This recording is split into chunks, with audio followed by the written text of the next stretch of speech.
The humid Georgia air hung heavy, thick, with the scent of magnolias and simmering secrets. A swarm of fireflies blinked in the twilight, casting an ethereal glow on the manicured lawns of the Savannah River Club. Inside, the ballroom shimmered. Crystal chandeliers dripped light onto tables laden with silver and white roses.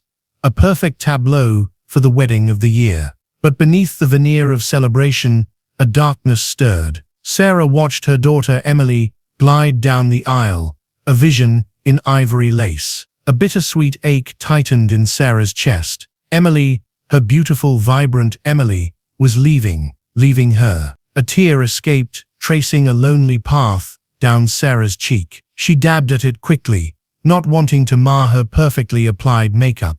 Tonight was about Emily. Beside her, Mark, her husband of 25 years, beamed, his arm a comforting weight around her shoulders. Or, at least it should have been. Sarah felt the familiar hollowness, the chasm that had grown between them over the years, a quiet erosion of love and trust. She glanced at him, his eyes fixed on their daughter, a flicker of something unreadable in their depths. Was it pride or something else? The ceremony proceeded, a blur of vows and blessings. Sarah's mind drifted, replaying the events of the past few weeks. The stolen glances, the whispered conversations, the undeniable spark between Emily's soon-to-be husband, James, and herself. The memory sent a shiver down her spine, a mix of guilt and exhilaration. It had started innocently enough, a shared laugh over a misplaced seating card, a lingering touch on the arm. But it had escalated,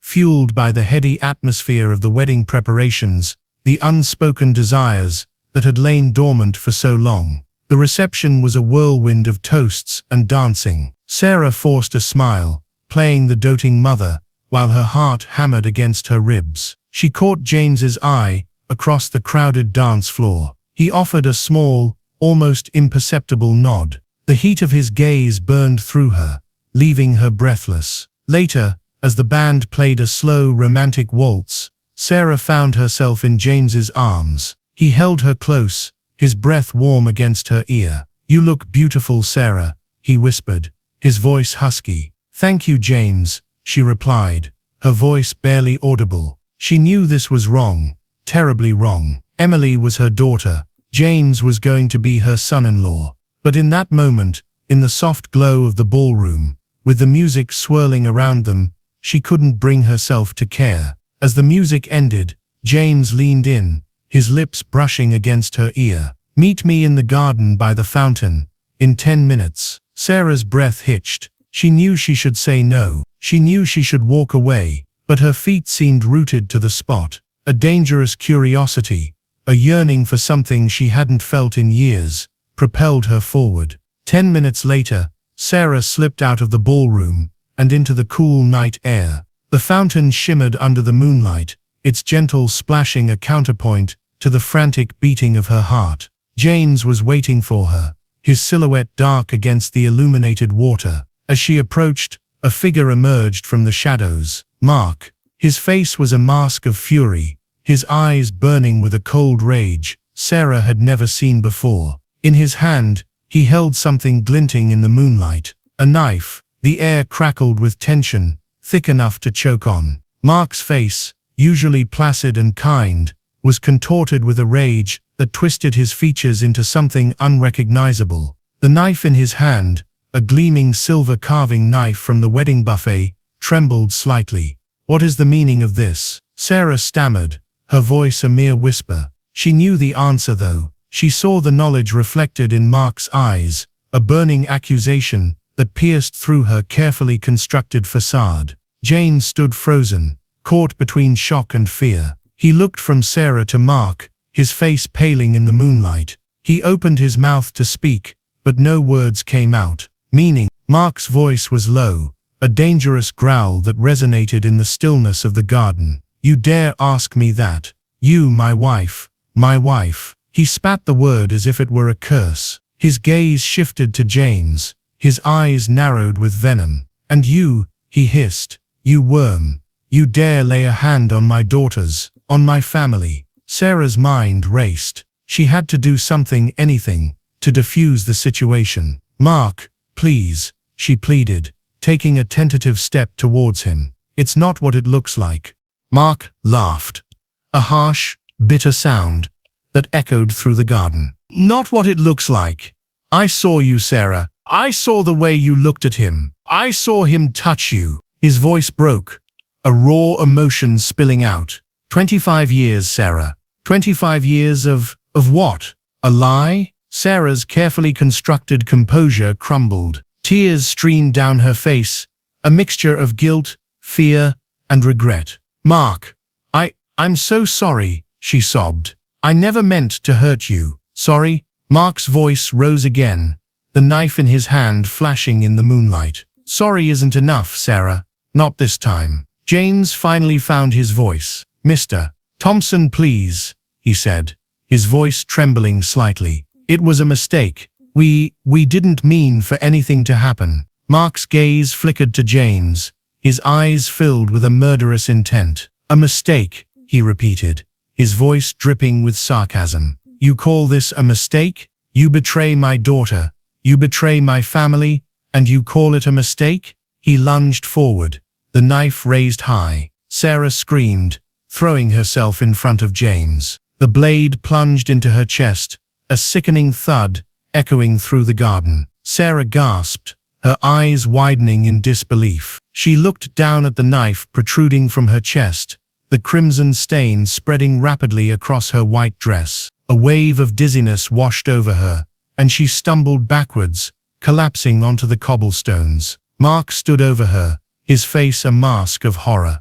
The knife slipped from his numb fingers, clattering onto the ground. He stared at Sarah, his eyes filled with a mixture of shock and disbelief. He had never meant to do that. James watched in terror, his mind reeling. He had never imagined that things would escalate so quickly, so violently. He looked from Sarah to Mark, his heart pounding in his chest. He knew he had to get out of there, to escape this nightmare. He turned and ran, disappearing into the darkness. Mark knelt beside Sarah, his hands shaking as he tried to stem the flow of blood. "Sarah," he whispered, his voice choked with emotion. "Sarah, please, don't leave me." Sarah looked up at him, her eyes filled with tears. "Mark," she whispered, her voice barely audible. Her words trailed off, her eyes closing. Mark cradled her in his arms, his tears falling onto her blood-soaked dress. The silence of the garden was broken only by the sound of his sobs.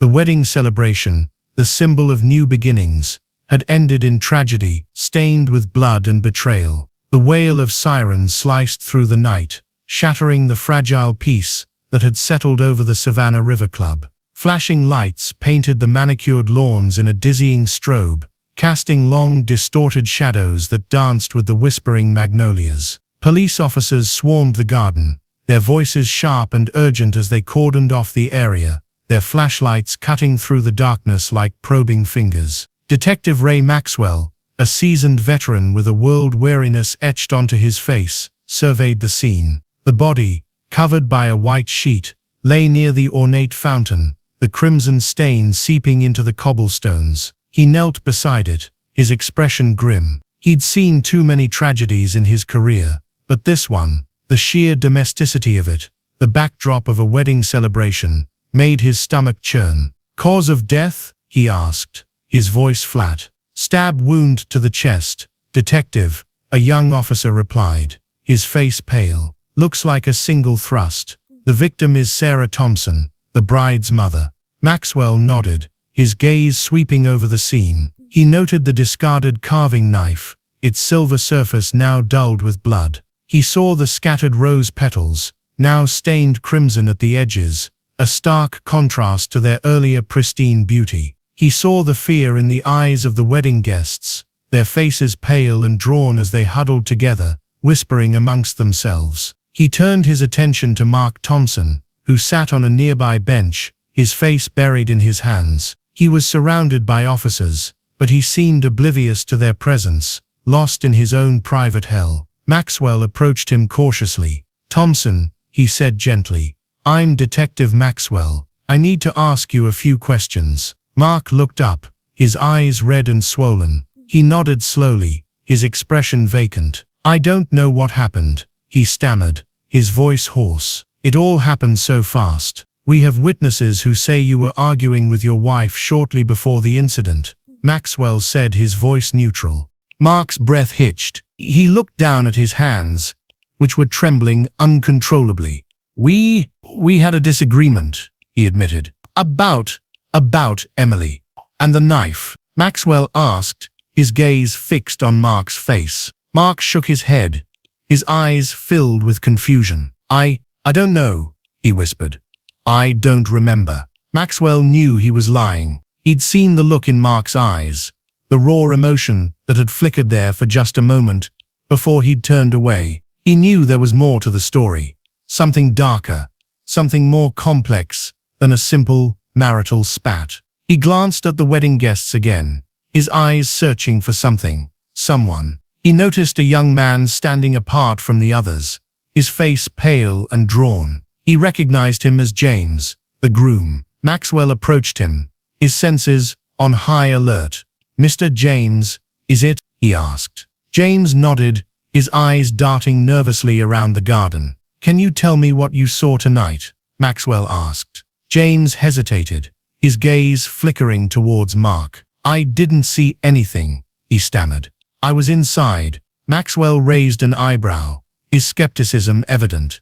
"We have witnesses who say you were outside shortly before the incident," he said. James's face paled even further. He opened his mouth to speak, but no words came out. Maxwell knew he was hiding something. He could feel it in the air, the unspoken secrets that hung heavy in the shadows. He knew that the truth was buried somewhere beneath the surface of this tragedy, and he was determined to find it, no matter how dark or twisted it might be. He looked back at the covered body, the white sheet now stained a deeper crimson. He knew that Sarah Thompson's death was more than just a crime. It was a tragedy, a shattering of innocence, a testament to the destructive power of love, betrayal, and long-held secrets. And he knew that uncovering the truth would be a long and arduous journey, a journey into the heart of darkness. The interrogation room was cold, the harsh fluorescent light casting long, unforgiving shadows. Detective Maxwell sat opposite James,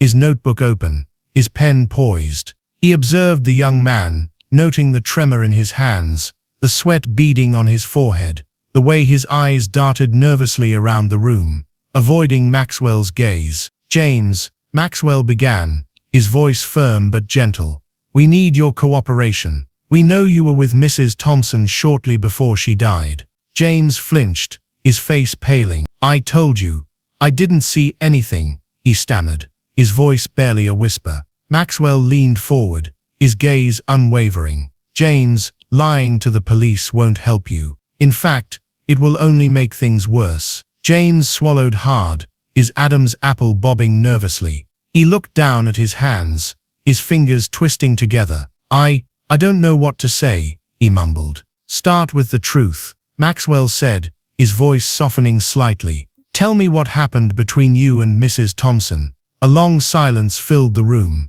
broken only by the hum of the fluorescent lights. James's shoulders slumped, his defenses crumbling under the weight of Maxwell's gaze. He took a deep breath, his eyes closing, as if in pain. "It started a few weeks ago," he confessed, his voice barely audible. "We were planning the wedding, and we just connected." Maxwell nodded, encouraging him to continue. She was different from Emily," James went on, his voice gaining strength. "More mature, more understanding." He hesitated, his cheeks flushing. "We started talking, sharing things I couldn't share with Emily." "What kind of things?" Maxwell asked, his pen scribbling furiously. James shifted uncomfortably in his chair. "Things about my life, my dreams, my fears, things I felt I couldn't burden Emily with." "And did these conversations lead to something more?" Maxwell pressed, his eyes narrowing. James's gaze dropped to the floor.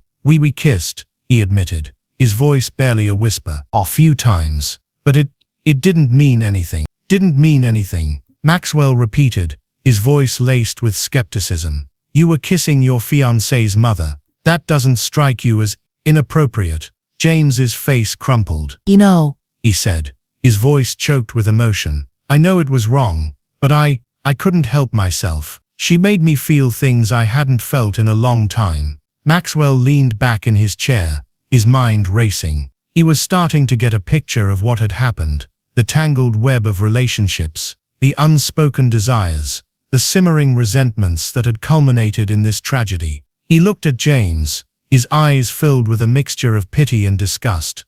James, he said, his voice firm, you need to tell me everything. Every detail, no matter how insignificant it may seem. It's the only way we can understand what happened that night. James nodded slowly, his eyes filled with a dawning realization. He knew that he couldn't hide the truth any longer.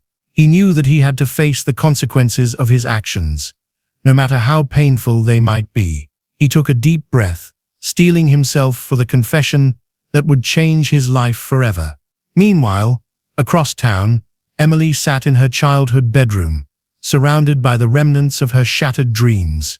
The wedding dress, now a cruel mockery of its intended purpose, lay discarded on the floor.